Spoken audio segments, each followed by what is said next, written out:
এই চট্টগ্রামের সন্তান হাবিলদার রজমালির নাম কেউ বলে না, ইতিহাস থেকে নাই করে দিয়েছে। আপনারা তার নাম শুনেছেন? সিপাহী বিপ্লবে যদি দুইটা নাম থাকে, এর একটা মঙ্গল পান্ডে আর একটা হাবিলদার রজমালি। ইতিহাস পড়িও না, নতুন করে তৈরিও করি না, পাবলিকেশনও বানাই না, শুধু রাস্তা কাঁপাই দিলে হবে না ভাই। হাবিলদার রজমালি এই ব্রিটিশদের বিরুদ্ধে পার্বত্য অঞ্চলে যুদ্ধ করতে করতে পার্বত্য চট্টগ্রামের ঘোড়া নিয়ে ঢুকে গেছে।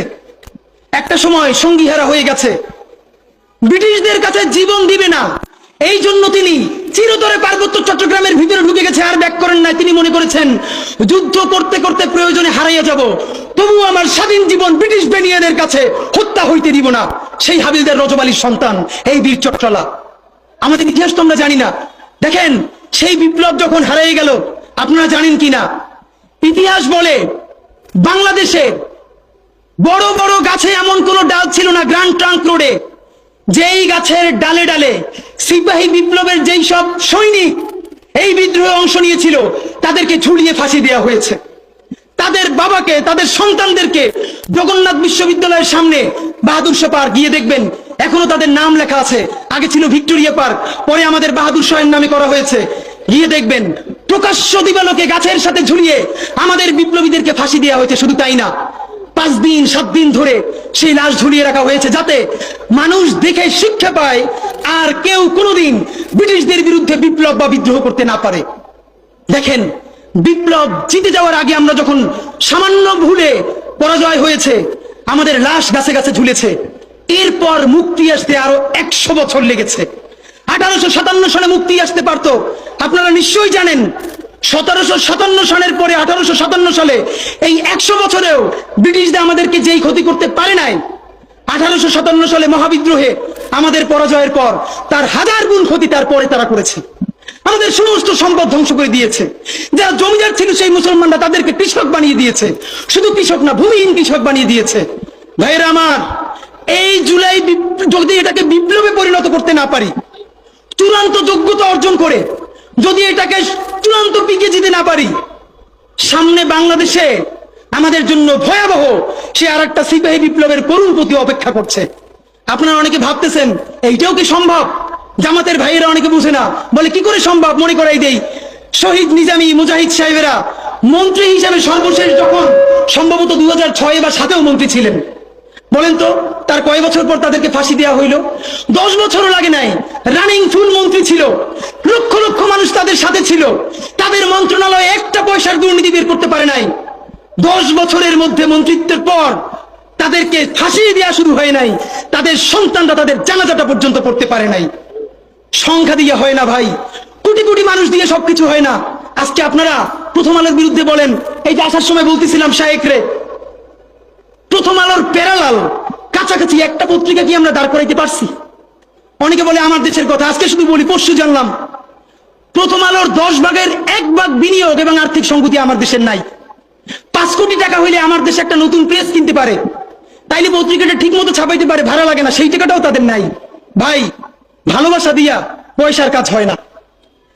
50,000 টাকা যে এই লোকটার স্যালারি, এই কাজ যদি 20,000 টাকা দিয়ে করাইতে চান, কোনদিন 50,000 টাকা রিপোর্ট এবং স্কিল আপনি পাবেন না। ওই 50,000 টাকাই লাগবে। মানুষ মাগনা কাটে 3 দিন, একজনকে দাওয়াত খাওয়ায় 2 দিন 3 দিন, তারপরে আর চলে না। আমাদের আর্থিক যোগ্যতা অর্জন করতে হবে। আমাদের অনেকগুলো প্রতিষ্ঠান লাগবে, একটা প্রতিষ্ঠান না। আমাদের ভাইদের সমস্যা কি জানেন? সে আজকে যদি হাটহাজারী মাদ্রাসা দিয়ে কেউ একটা পত্রিকা বার করে, সেই পত্রিকাটা সে জাতীয় মূলধারা বানাবে না, দেবে দৈনিক হাটহাজারী। সে বানাবে মানে কোনো না কোনো ঘুরে ফিরা তার চিন্তায়, মননে, মগজে প্রথমে হয়তো হাটহাজারী, সর্বোচ্চ বড় হইলে হেফাজত, এরপরে সর্বোচ্চ বড় হইলে বাংলাদেশের শুধু মুসলমান। ভাইরা, এই মুসলমানের বাইরের যে জনগোষ্ঠী, সেইটা কি আপনার না? আপনি ভাবেন এই দেশের আপনি প্রধানমন্ত্রী, তারপরে ভাবেন আপনার জনগোষ্ঠী কারা, আপনি সেরকম চিন্তা করেন।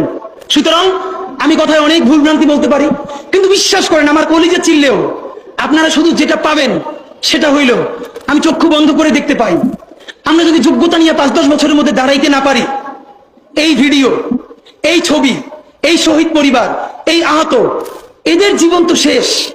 এদের পরবর্তী জেনারেশনকে পর্যন্ত কি ভয়ানক গণহত্যার শিকার হইতে হবে আমরা চিন্তাও করতে পারতেছি না। সুতরাং বাংলাদেশের স্বাধীনতা, সার্বভৌমত্ব, বাংলাদেশের ইসলাম এবং মুসলমানকে বাঁচাইতে হইলে আমাদেরকে তুমুল যোগ্যতা অর্জন করতে হবে। এই মাদ্রাসা শিক্ষিত জনগোষ্ঠীর মধ্যে হাজার হাজার ছেলে লাগবে যারা CNN এ, আল জাজিরায় তুমুল ইংলিশে বলতে পারবে, তাকে যে জঙ্গি বলা হয়, মিথ্যে ট্যাগ দেওয়া হয়, এটাকে ডিবাঙ্ক করতে পারবে সেই ইংলিশে এবং অবাক করার মতো ফ্লুয়েন্ট ইংলিশে। এই যোগ্যতা আমার লাগবে। আমাদের ভাইয়েরা কিতাবি আরবি এবং অন্য আরবি ভিন্ন জিনিস, তাকে দুর্দান্ত আরবি বলতে পারতে হবে। আমাদের প্ল্যাকার্ডে ইংলিশ কই, আমাদের প্ল্যাকার্ডে আরবি কই। ভাই, নিজের কাজ নিজে না করলে অন্য কেউ কইরে দেয় না। প্লিজ আপনারা কয়দিন আমারে কয়দিন ওরে ভাই মনে করবেন, এরপর তো আমি আপনার বিপক্ষে বলবো, তখন আবার গাই লেবেন, এটা কইরেন না। নিজে শক্তিশালী হন, নিজে যোগ্যতা অর্জন করেন। আমারে গালি দিয়ে হইলেও, বোকা দিয়ে হইলেও যে এই পুচকি বলা এত ভাব লয়, যা যোগ্যতা অর্জন করে ফেলাই। তবে কি জানেন, মিছিল দিয়া জান দেওয়া এটা একদিনের কাজ, 3 দিন 5 দিন 1 মাসের কাজ। যোগ্যতা তো আর 1 বছরে অর্জন হয় না। এটা বিরাট একটা জিহাদ। আপনারা বলেন না জিহাদ চাই, চলেন জিহাদটাই শুরু করি। সেই জিহাদটা হইল একজনের সব করার দরকার নাই। এই দেশে আমাদের অনেক মাশাআল্লাহ আলেম হইছে, আলেমদের মধ্য থেকে এখন IT উদ্যোক্তা লাগবে, বুলধেরান মিডিয়া লাগবে। আমার যে 8,000-এর ছেলেটা এখন পড়ে, চলেন সে আজকে জিহাদ ঘোষণা করি, আগামী 5 বছর পর, আগামী 10 বছর পর আমি এমন প্রতিষ্ঠান গড়ে তুলবো যেটা শুধুই ইসলাম আর মুসলমানের প্রতিষ্ঠান না, এটা আবমর বাংলাদেশের প্রতিষ্ঠান হবে। আর দেখেন, যতবার ইসলাম কায়েমের কথা বলি, তার আগে যদি ইনসাফ কায়েমের কথা বলতাম, আমার হিন্দু অন্য ধর্মের ভাইরও তো সাথে পাইতাম। কেন? ইনসাফ যদি রাষ্ট্রে কায়েম হয়ে যায়, তাহলে 80% ইসলাম তো এমনিতেই কায়েম হয়ে যায়। তাহলে আগে আসেন ইনসাফের রাষ্ট্র বানাই, যে ইনসাফের রাষ্ট্রে সকল ধর্ম, বর্ণ, নারী, পুরুষ আমাদের অংশীদার হবে ইনশাআল্লাহ।